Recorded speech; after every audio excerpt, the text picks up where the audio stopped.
Bonjour, bonjour à tous, mais bonjour aussi à vous qui êtes derrière vos écrans. Merci Nordine pour cet exposé et pour ces sujets de prière que tu nous partages, que vraiment tu sois encouragé et béni dans ce ministère. Alors, il y a quelque temps, le 8 août, avec François, on vous a fait un culte ensemble où nous vous avons parlé de ce qui nous tient à cœur actuellement, de l'idée de revenir à l'essentiel. Ce sera d'ailleurs le thème de notre week-end d'église au mois d'octobre, revenir à l'essentiel. Et donc, dans cette idée-là, eh bien, je vous ai commencé une série de messages que j'ai intitulé « Découvrir qui est Dieu », découvrir ou redécouvrir qui est Dieu pour le laisser être Dieu dans nos vies. Le 8 août, nous avons vu qu'il y a une centaine de noms de Dieu dans la parole. Certains sont des noms, certains sont des attributs, c'est-à-dire qu'ils parlent de qui est Dieu dans sa personne divine, de ses qualités. C'est ces qualités qui sont nommées. Et au fur et à mesure qu'on lit la Bible, depuis le début jusqu'à la fin, eh bien, on découvre les attributs de Dieu.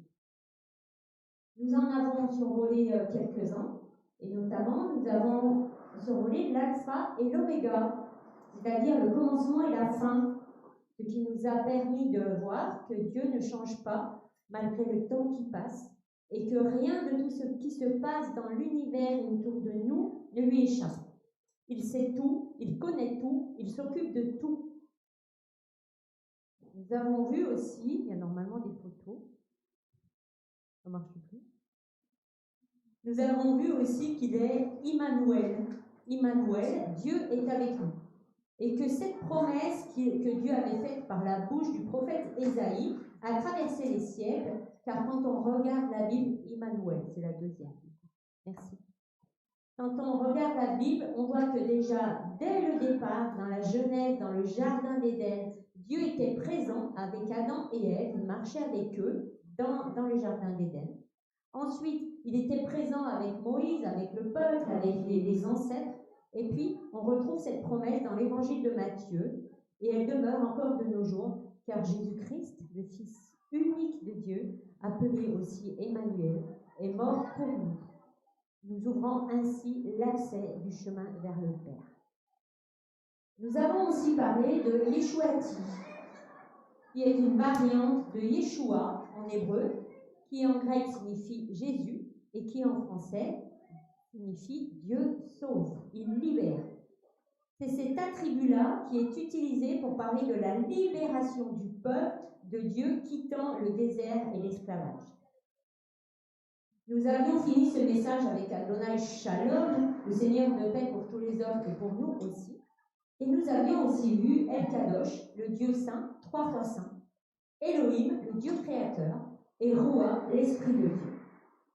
Nous avions fait un survol de ces différents noms. L'idée, c'était de vous mettre l'eau à la bouche pour vous donner envie de continuer, de découvrir ce Dieu que nous aimons, afin d'aller plus en profondeur à sa rencontre. Aujourd'hui, nous allons reprendre 2 de ces noms, et nous les trouvons dans la Genèse. Et nous allons commencer, je vous invite à ouvrir vos Bibles si vous en avez.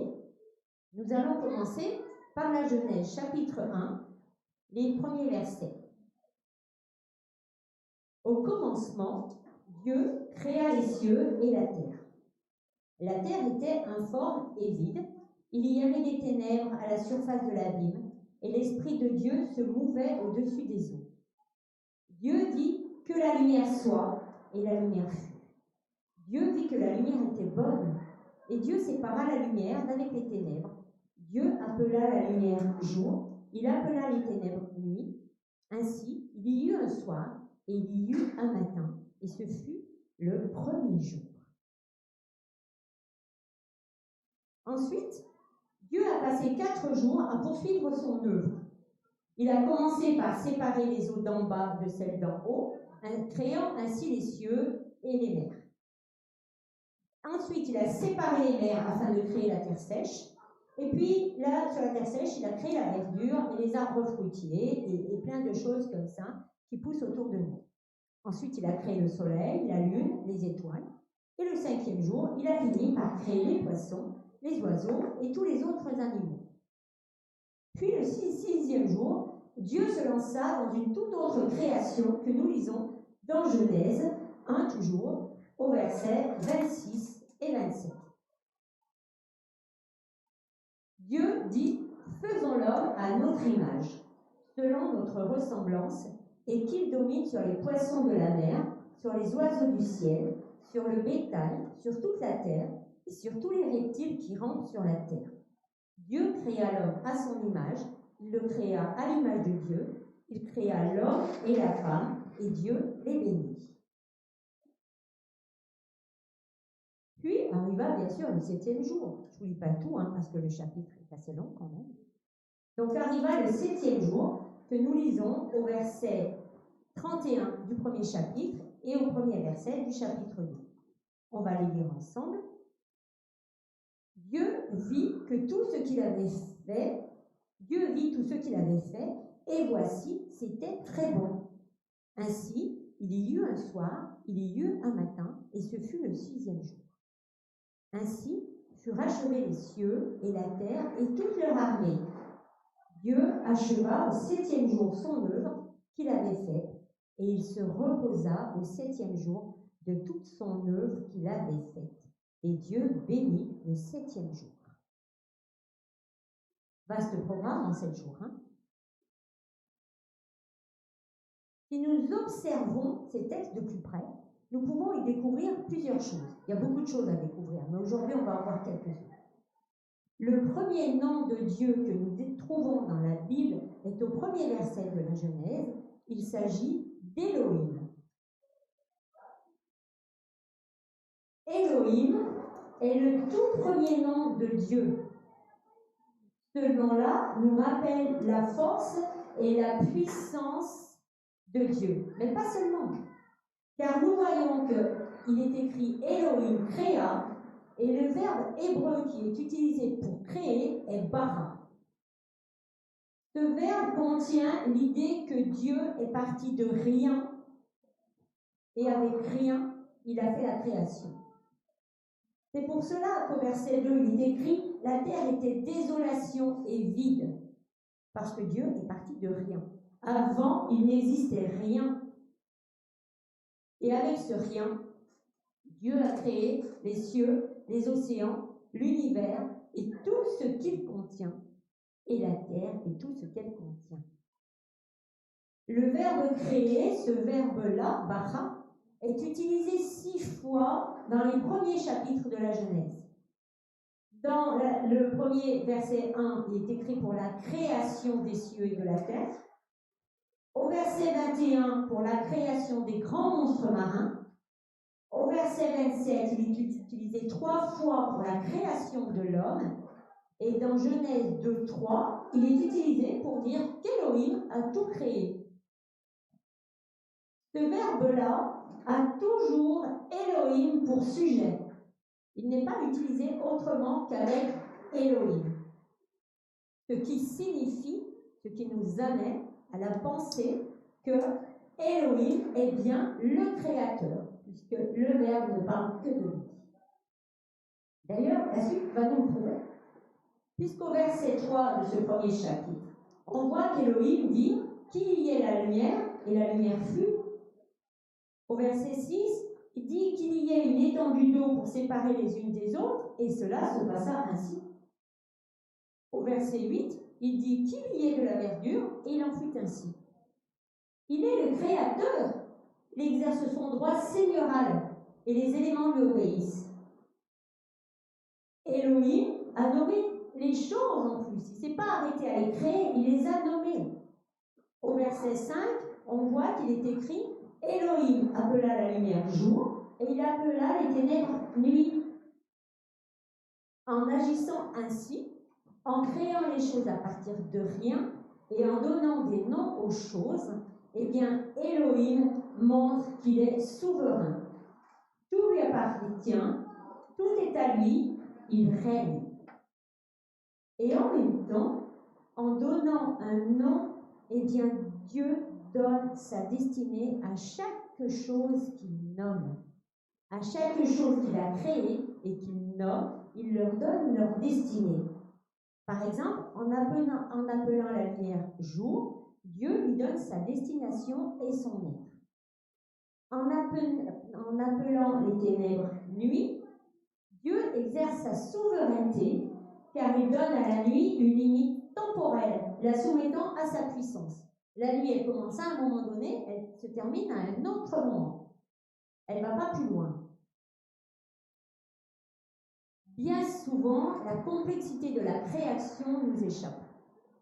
Quand on regarde autour de nous, tout peut nous paraître immense, grandiose et complexe. Ou au contraire, à force d'y vivre, on peut s'y être habitué et devenir blasé, genre, ouais, bon, c'est pas mal, hein, mais il pourrait y avoir mieux. Hein.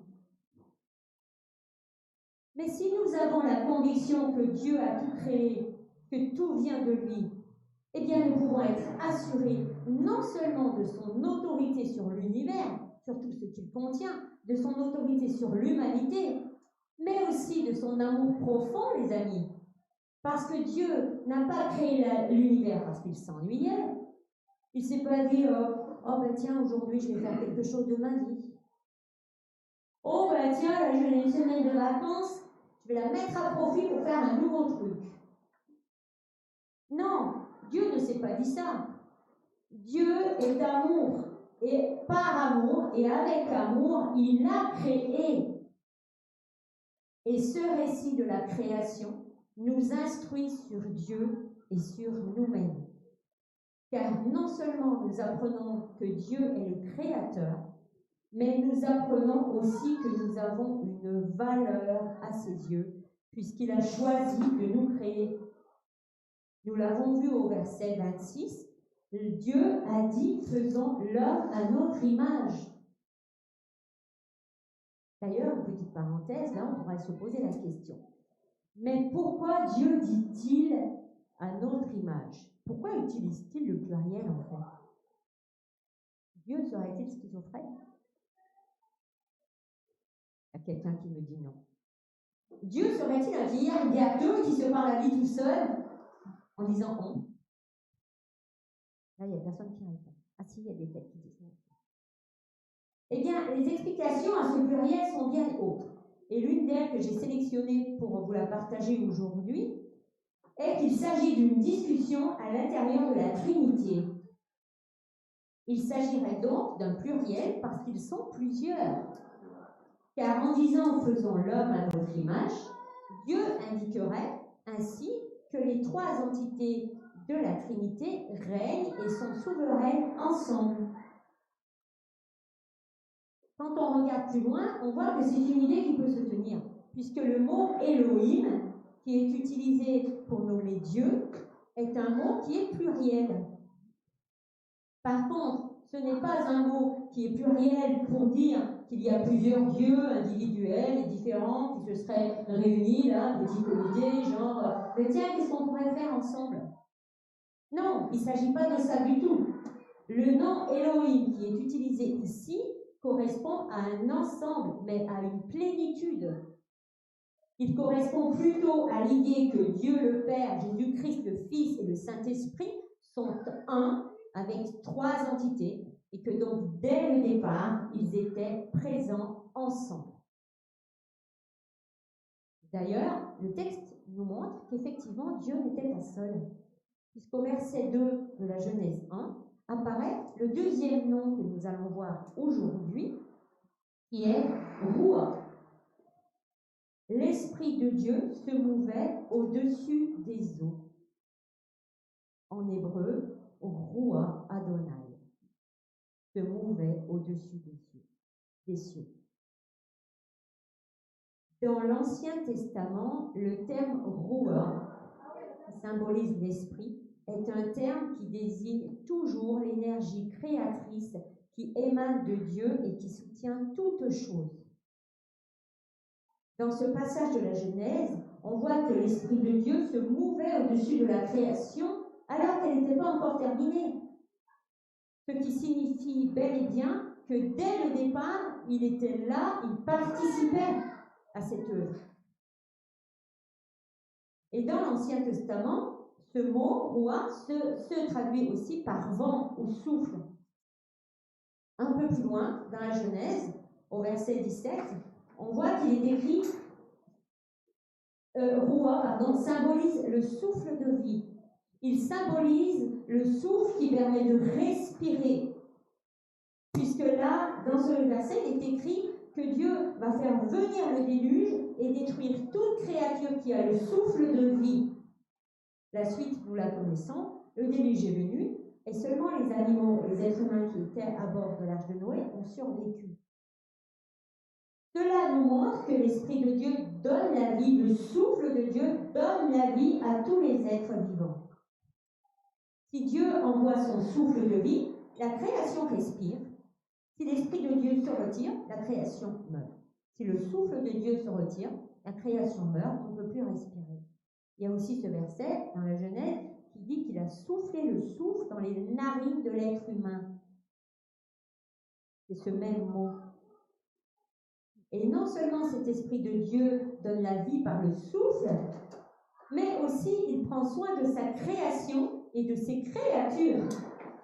Car cette image dans Genèse 1 de l'Esprit de Dieu qui se moue au-dessus de la surface des eaux, eh bien, est la même que celle qui est utilisée dans Deutéronome 32, 11, où il est écrit « Il s'est montré pareil à l'aigle qui pousse sa couvée à prendre son envol, planant sur ses petits, puis déployant ses ailes, il les a pris et portés sur ses plumes. »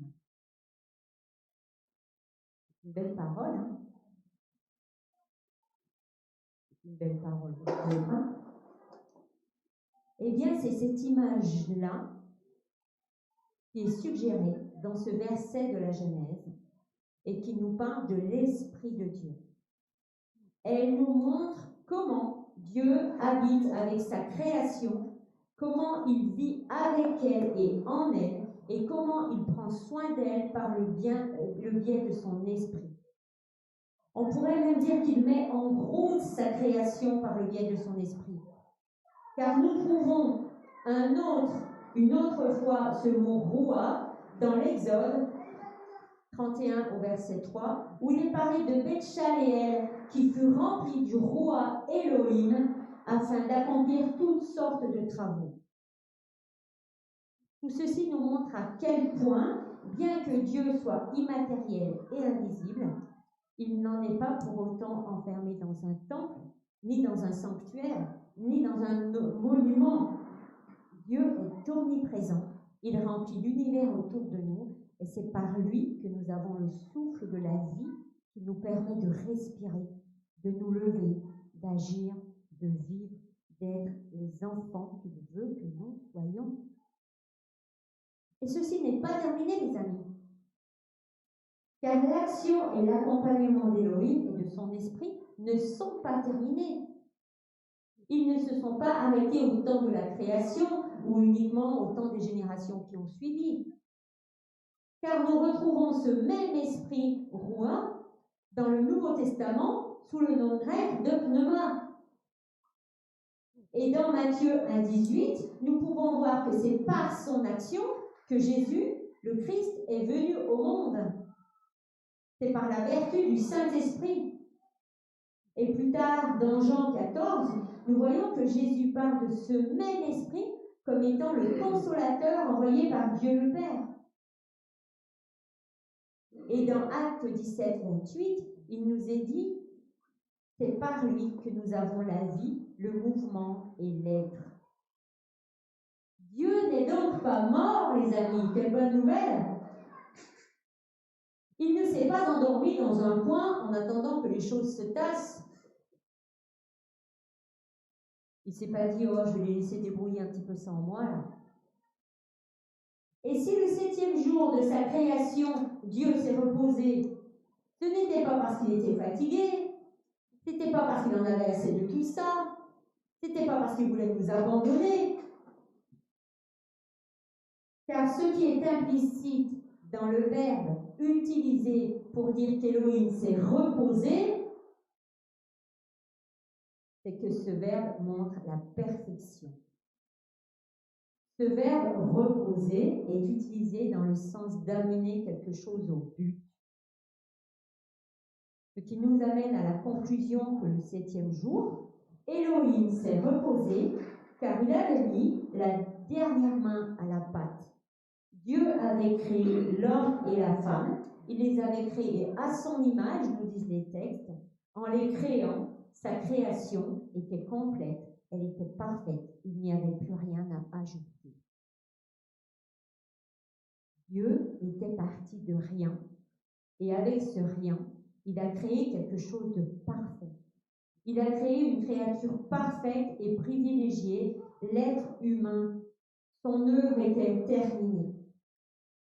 Il avait mis, comme on dit chez nous, la cerise sur le gâteau. Hélas, bien que nous ayons été créés de manière parfaite, eh bien, nous pouvons constater chaque jour que nous sommes bien imparfaits.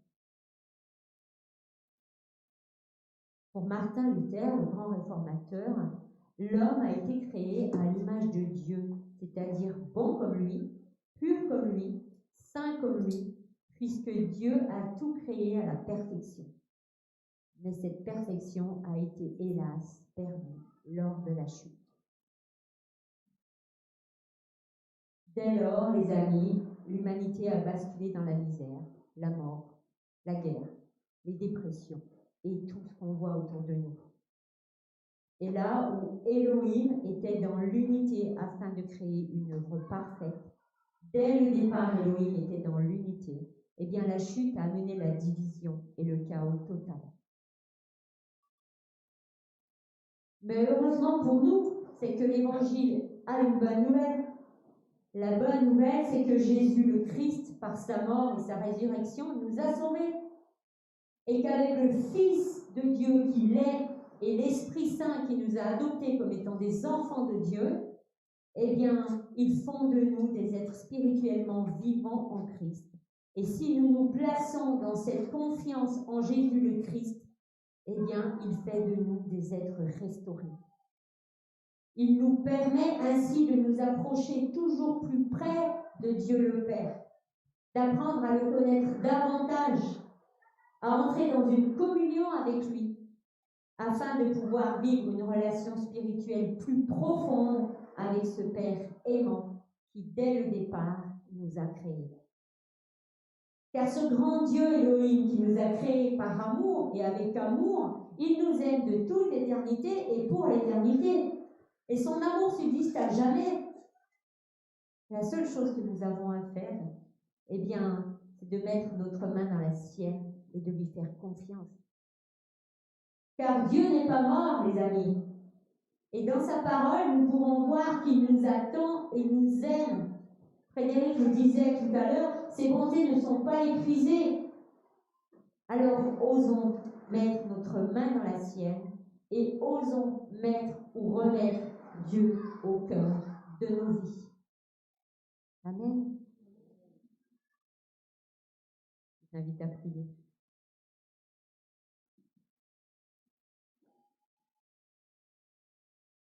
Elohim, merci de ce que tu te révèles à nous, toujours plus et davantage. Merci pour ta puissance et ta force et pour ta création que nous pouvons chaque jour admirer de nos yeux, dont nous pouvons sentir les doux parfums, entendre les chants des oiseaux et le bruissement du vent dans les hautes herbes et dans les branches des arbres. Merci pour ta création qui chaque jour nous entoure et nous émerveille. Aide-nous, Seigneur Dieu, à ne jamais douter de ta force ni de ton amour et à nous appuyer dessus à chaque instant de nos vies, même lorsque nous sommes dans l'opulence ou dans les difficultés, dans la misère ou dans la pauvreté, dans la joie ou dans la tristesse. Aide-nous, Seigneur, à avoir le désir de te connaître toujours plus et davantage encore. Esprit de Dieu, merci de ce que de toute éternité tu as pris soin de nous. Et comme nous le dit la parole, tu veilles sur nous, comme sur des oisillons, étant toujours prêts à nous porter sur tes ailes bienveillantes. Merci, Esprit de Dieu, de ce que tu nous enseignes à prier, à louer, à adorer le Père, toujours plus en esprit et en vérité. Seigneur Jésus-Christ, toi qui es mort sur une croix pour nous racheter, merci de ton sacrifice qui nous rend la vie. Seigneur Dieu éternel, merci de ton amour parfait qui chaque jour nous aide à devenir meilleurs et qui petit à petit nous conduit à devenir les enfants que tu veux que nous soyons et à devenir des témoins fidèles et véritables. Au nom de Christ. Amen.